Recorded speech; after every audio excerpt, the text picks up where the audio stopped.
हाँ, तो फरमाइए। 1 लाख रुपया कमाना चाहते हो? 1 लाख? हाँ, काम जरा खतरनाक है। अरे काम की तो माँ। 1 लाख में तो आधा शहर उड़का सकता हूँ भाईजान। मुझे कसाई की दुकान नहीं खोलनी। कान खोलकर काम सुन लो। अरे सुनने सुनाने में कोई दम नहीं है भाईजान, कसम खुदा की कोई दम नहीं है। बोलो कब काम पे चल रहा, बोलो। देखो, इस काम के लिए मुझे एक और लड़की की जरूरत है। कौन? वो करण। वो मंकी ब्रांड यानी बंदर छाप, अंग्रेज की औलाद, जो देखने में अंग्रेज, फांदेबाजी में चंगेज। मिला लो, बुला लो, हमें कोई एतराज नहीं भाईजान।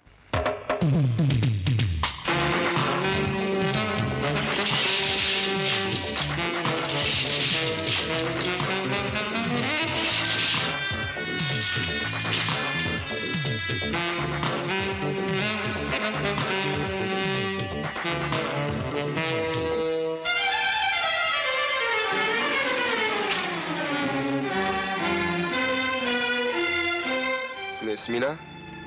हाँ? पैकेट लाए हो? हाँ। तो चलते दो ना। दे रहा हूँ मिस मीना, दे रहा हूँ।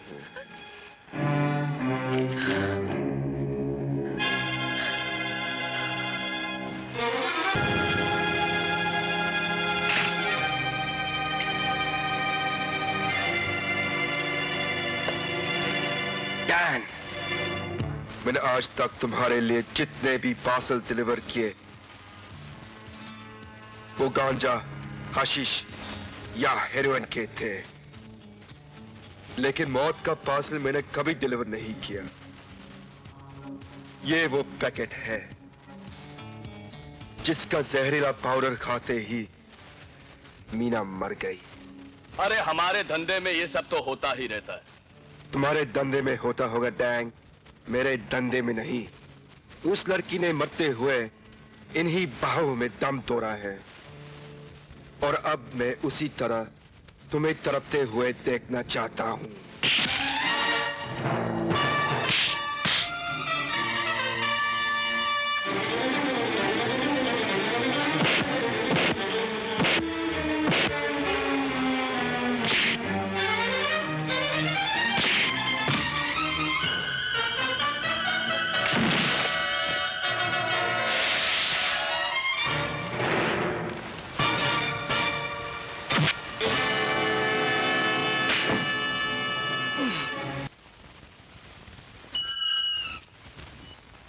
आ गया? पता चला करण का? नहीं, मैंने उसके सारे अड्डे छानवारे, लेकिन उसमें बंदर छाप मंकी ब्रांड का कहीं को पता नहीं चला।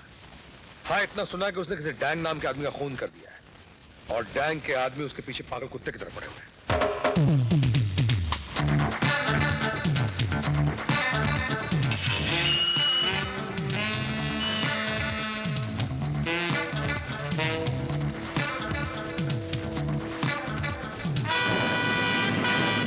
रोको।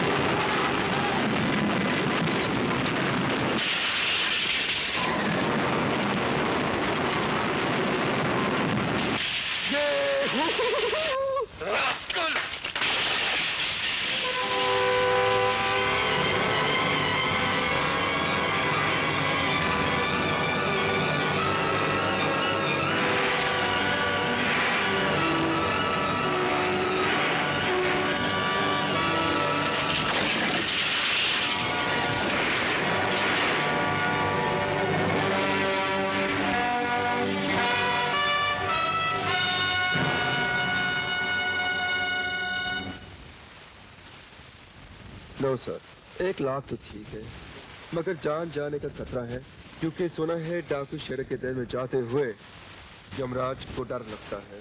तो अपन क्या है? सॉरी, और कोई काम पड़े तो बुला लेना।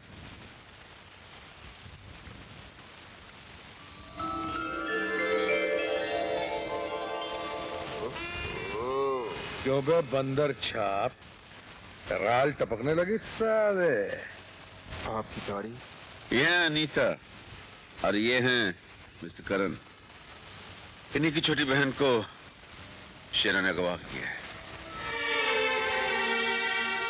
जब परी इतनी खूबसूरत है तो छोटी खूबसूरती में हिमालय की छोटी होगी।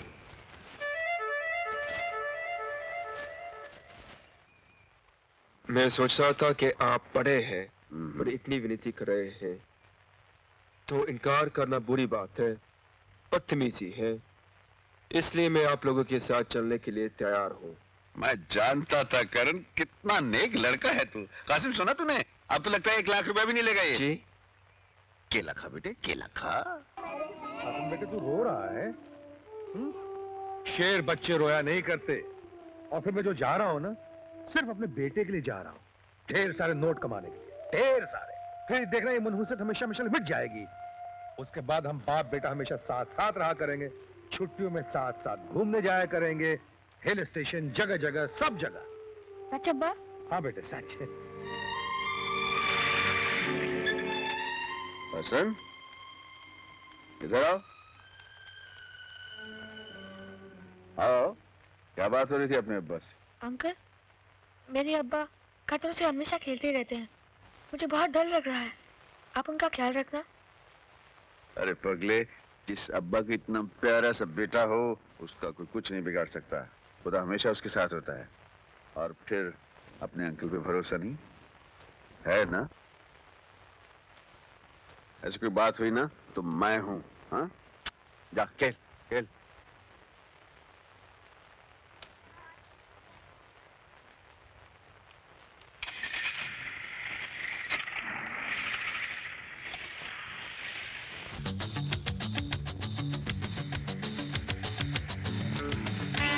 अमर भाईजान, बड़ी भूख लगी है, चल के किसी ढाबे पे खाना खाते हैं। अरे वो रहा सामने फगवाड़े का ढाबा।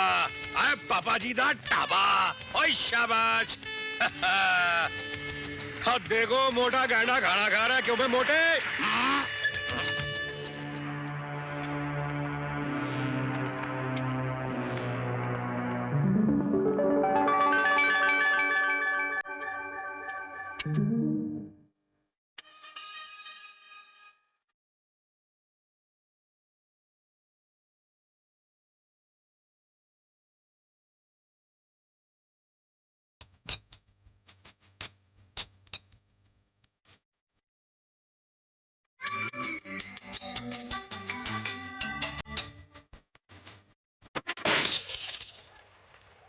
यहाँ शेरा ने दहशत मचा रखी है। अब कैसे भी शेरा को ढूंढना है। यानी भूतनी वाले डाकू का इलाका शुरू हो गया। बिल्कुल शुरू हो गया। अब तुम दोनों आंख को दूरबीन और कान को ट्रांसमीटर बना लो। Be alert.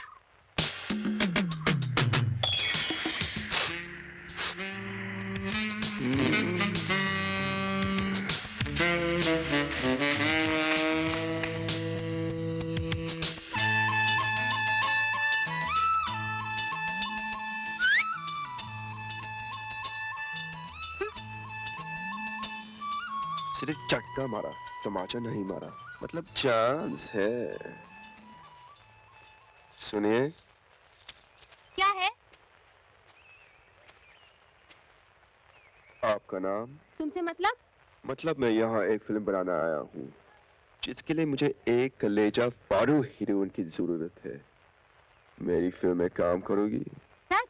तुम फिल्म बना रहे हो? हाँ, इश्क पे, मोहब्बत पर। कहानी तुम्हारे ऊपर शुरू होती है और तुम्हारे ऊपर ही खत्म हो जाती है।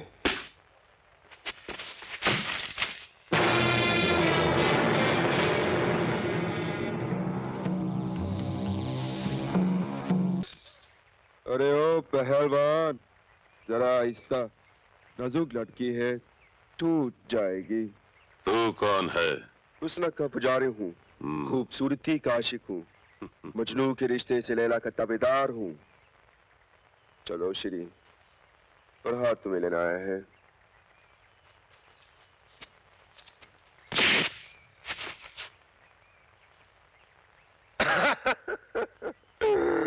चल मेरी लैला, अपने मजनू के साथ। लैला ओ लैला।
मदद करो। बिल्कुल नहीं, तुम मेरी इजाजत के बगैर बाहर गए, लौंडिया का पीछा किया। अरे क्या यार, बात तो करने दे। जब तुमने गुड़ खाया है जीप भर के, तो बेटे जरा अचार का मजा भी सॉरी ले लो।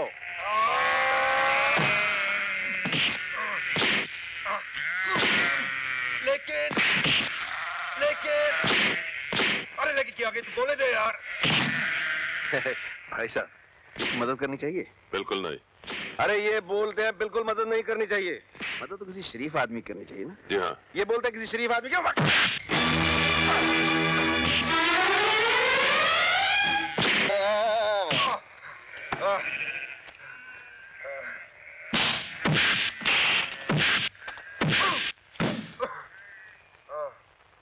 क्यों?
शेरा के भाई पे हाथ उठाकर अच्छा नहीं किया। मैं तुझे जिंदा नहीं छोड़ूंगा।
अमर, अगर वो भागे तो हमें शेरा का पता कैसे चलेगा? वो भागेगा तभी शेरा का पता चलेगा।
किसने शेर के जबड़े में हाथ डालने की कोशिश की है?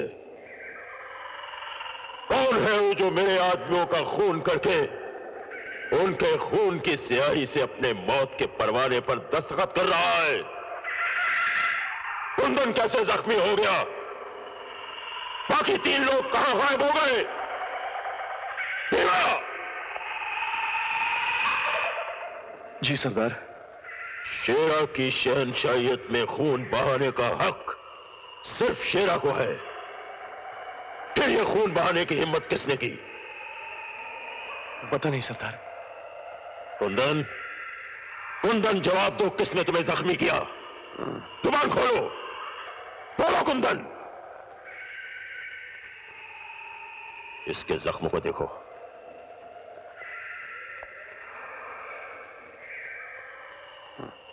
जख्म बहुत गहरा है, भरने में काफी दिन लग जाएंगे।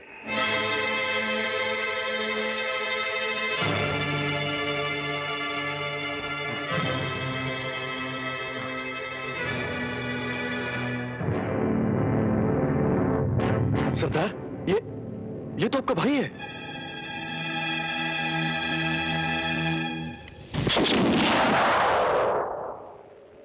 शेर सिंह लंगड़े घोड़े और जख्मी साथी को गोली मार दिया करता है, चाहे वो उसका भाई ही क्यों ना हो। ऐसा पहले कभी नहीं हुआ था। हमारे किसी साथी को पुलिस पकड़ नहीं पाई और आज एक ही दिन में हमारे 4 आदमी भी मार दिए गए। आंधी और तूफान की तरह चारों तरफ फैल जाओ, पहाड़ों का चप्पा चप्पा छान मारो, वो जो भी हो उन्हें हमारे सामने पेश करो, मगर जिंदा। मर गए तो उनके सीने में छुपा हुआ राज भी मर जाएगा। जाओ।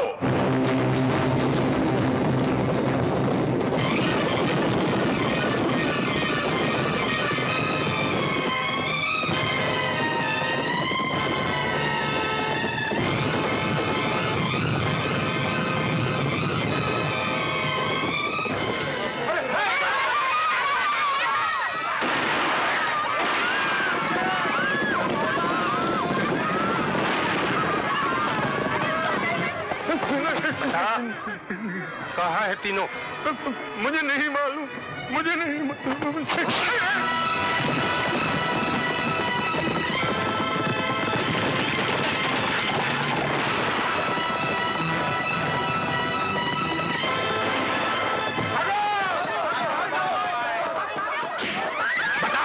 वो 3 आदमी कौन थे जिन्होंने हमारे आदमियों को जख्मी किया?